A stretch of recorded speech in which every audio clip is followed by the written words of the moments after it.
영웅입니다, 영웅.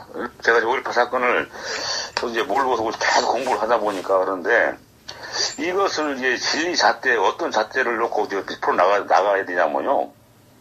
제가 성경 가지고 제가 얘기를 할게요. 쉽게 말하면. 성경에서는 쉽게 말하면 이제 거짓 선지자를 선지자 삼가라 양옷을 입고 너에게 다가오나 속에는 노랗지 않은 일이라. 그 열매로 그들을 알지니 가시나무에서 포도를 또는 엉겅퀴에서 우마귀를 따겠느냐. 이와 같이 좋은 나무가 아름다운 열매를 맺고 못된 나무가 나쁜 열매를 맺나니 좋은 나무가 나쁜 열매를 맺을 수 없고 못된 나무가 아름다운 열매를 맺을 수 없느니라. 아름다운 열매를 맺지 아니한 나무마다 다 지켜. 이게 진리거든요. 응?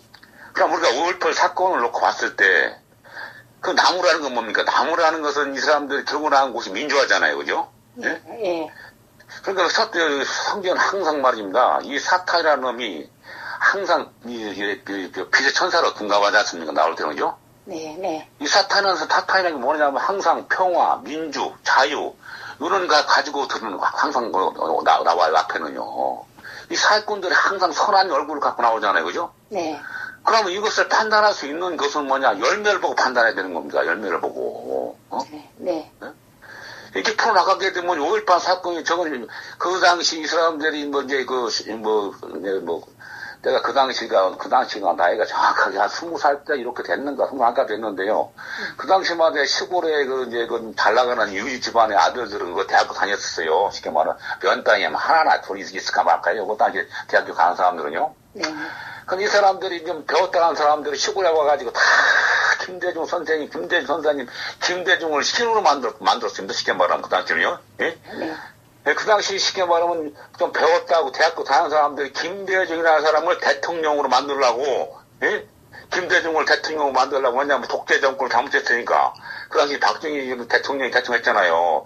김대중을 대통령을 나라를 바꾸면 나라가 확 변하는 줄 알고, 이 사람이 이제 김대중이가 들고 나온 게 뭡니까? 독재 타도, 민주화, 쉽게 말하면 유신헌법에 나와가지고 이제 쉽게 말하면 국민투표 이걸 붙으면 나온 거 아닙니까? 네. 근데 이 사람들이 명분은 좋아요. 명분은 민주화라는 거 좋잖아요, 그죠? 자유도 좋고 평화 좋잖아요. 근데 이 사람들을 평가할 수 있는 것은 열매를 보고 평가해야 되는 거예요. 열매를 보고. 그러면 이 사람들이 김대중이가 이 사람들이 신같이 따랐던 이 사람들이 민족을 해가지고 정말 피 터지고 수많은 사람들이 목숨을 잃고 김대중을 세웠지만 김대중의 열매가 뭐가 있습니까? 김대중을 결국에다 이북에다 돈만 퍼다주고 이북에다 핵개발 해주고 이 천안함 사건 때도 쉽게 말하면 먼저 선제 타격하지 말아 해가지고 그 장관들 죽이고 그 김대중이라는 열매는요 쉽게 말하면 이북에다 돈 퍼다 돈 퍼가지고 핵개발 한 것도 없어요. 그러면 쉽게 말하면 우리가 이제 성경의 잣대를 보게 되면 이 5.18 민주화 운동한 사람들이, 이 사람 절참이 시작했지만은, 이 사람들 결국은 이게 쉽게 말하면, 반정부 폭도가 된 거요. 이게. 이 사람들 원하는 대로 민주화, 평화 투쟁을 계속 했다 하게 되면, 이 사건이 그렇게 안 벌어졌습니다. 이 사람들이, 평화적으로 시위하는데, 군인이 가서 총을 쏩니까? 아니잖아요. 이 사람들이 왜냐면 먼저 쉽게 말하면 전남대학교 가서 부인들이 쉽게 말하면 그 대업령이니까 이 학교를 나가면 안 되지 않습니까? 이 사람들이 막 학교 간다 도서관 간다 치고 책가방에다가 돌멩이를 들고 와갖고 계엄으로 갔다 돌멩이로 갔다가 깎버리니까 이 서로 감정이 약해지는 거 아닙니까? 이 광주와 이 문주한 사람들이 평화적으로 끝까지 민족을 해쓰게 되면은 참 억울한 죽었으니까 그것은 인정할 수가 있는데 이 사람들이 민주화를 시작했지만은 결론적으로 이 사람들이 반정부 폭도가 된 겁니다. 폭도가. 생각해보시면 알잖아요. 왜냐면 이 사람들이 총을 전남전 무기고를 40개로 갖다가 4시간만 갖다가 털고 장갑차를 털고 그걸 갖다가 총 뺏어가지고, 무기를 완전히 무장해가지고, 교도소를 갔다가 6번인가 7번을 어떻게 해가지고, 그 교도소들을 풀어주려고 한다는 것은요, 이것은 거짓말이야. 이것은 민주화가 아닙니다. 이건. 반정부 쉽게 말하면, 이 사람들이 시작은 민주화를 했지만, 열매라는 것은 반정부 폭도로 변한 거요, 이게. 예? 네. 어떻게, 민주화하는 사람들이 대한민국 지키는 군인을 향해 총을 쏘는 겁니까? 이건 안 되는 거 아닙니까? 이건. 네. 네. 그러니까 이것은 많은 사람들이 이 기회에 이 하나님의 말씀, 이 진리를 깨닫게 할 수 있는 건 진리의 잣대에 요 말씀을 가지고 딱 들어대게 되면요. 이 광주화라는 것은 이 민주화가 절대가 성공할 수가 없는 거요. 이 사람들이 정말 자기들이 죽어가면서, 평화시를 했다게 되면은 참, 인정하지 않습니까? 네. 이 사람들이 결정의 출발은, 쉽게 말하면 민주화를 했지만은 결과는 뭡니까? 반정과 폭도가 됐어요. 그러니까 이 사람들이 김환우 박사, 네. 그쪽으로 해도 칼날이 맞아요. 쉽게 말하면 이 사람들은 피할 길이 없어요. 양날까지 검에 다 맞아버려. 네. 쉽게 말하면 그러니까 김환우 박사의 일부에서 내려온 사람들의 특수부대에 한 걸 거기에 적용하면 그 칼에 맞고 그걸 빼고 이북에 북한 사람들이 대입했다는 걸 빼고 요거 하나만 가지고도 이 칼로 맞아요. 그러니까 이 사람들은 도망갈 필요 없어요. 이를 쳐도 맞고 이를 쳐도 맞아요, 다. 네. 네. 절대적으로 이 민주화가 성립이 안 돼요, 이게. 그렇죠. 그러니까 이 사람들이 왜냐면 그 당시 이제 박정희 대통령이 이거 서고 가시고 나서 그러면 최규화가 국무총리가 대통령이 된 거 아닙니까, 그죠? 네. 네. 그러면 이게 쉽게 말하면 최규화 대통령이 쉽게 말하면 재가를 해서 계엄령이 떨어진 건데 네. 이 광주와 이 민주화 사람들이 법을 어긴 겁니다. 처음부터. 그 상황에서는요 절대 집회를 할 수 없어요. 계엄령 하에서는요. 이 사람들이 애초부터 민주화라는 것을 들고 나와서 헌법을 어겼단 말이다. 법을. 법을 어기고 시작한 것이 쉽게 말하면 이 반정부 폭도를 가는 겁니다. 이게. 그러니까 왜냐면 어떻게 이 사건을 조명해 나가냐면은 그러니까 왜냐면 이제 5.18 재판을 두 번 했잖아요. 쉽게 말하면요.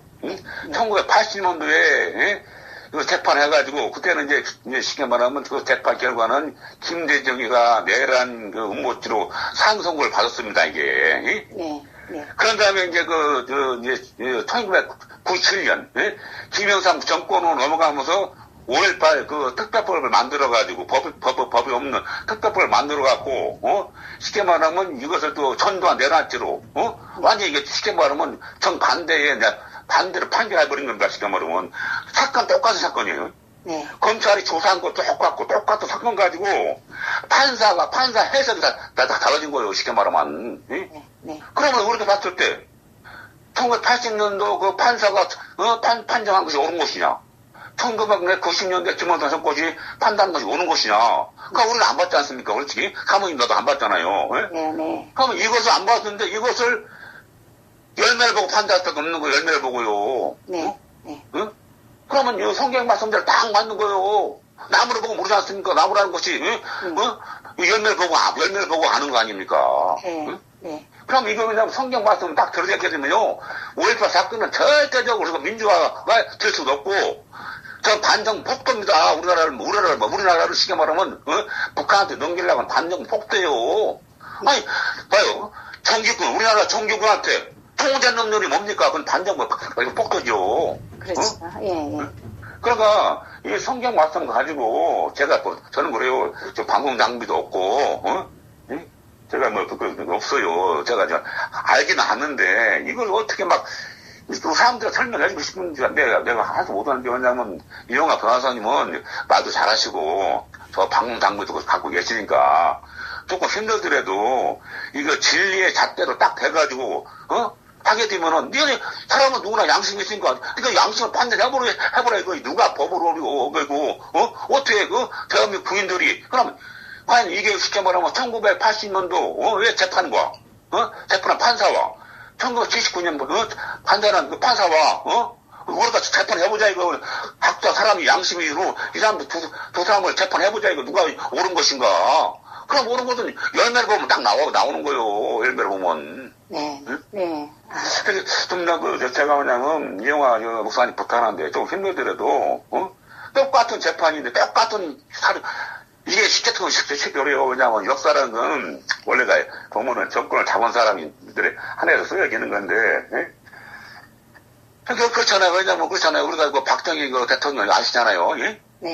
그 사람들이 이제 쉽게 말하면 이제 쿠데타로 시작했지만은 우리가 그 사람을 혁명가로 인정할 수 있는 것은 박정희 대통령의 열매가 너무나 큰 열매를 갖다가 우리나라한테 풍요를 준 열매. 예? 네. 예? 그 열매를 졌기 때문에 시작은 5.18 쿠데타로 시작했지만 그 열매를 보고 그 박정희 대통령을 평가하는 거 아닙니까? 네. 응? 네. 응? 그리고 왜냐면 이게 많은 사람들이 모르는데요. 우리나라의 민주화의 아버지는 이승만 대통령이에요. 네? 그렇죠. 예. 예? 예. 예? 근데 이 사람들은 막 김대중이가 아버지인 줄 알고 말이에요. 똥먹청이들이 말이요. 어? 이게 왜냐면, 이승만 대통령이 이 미국을 모델로 해가지고, 이 대한민국을 건국한 이 유일한 기독교 국가로 만드는 거예요, 이게요.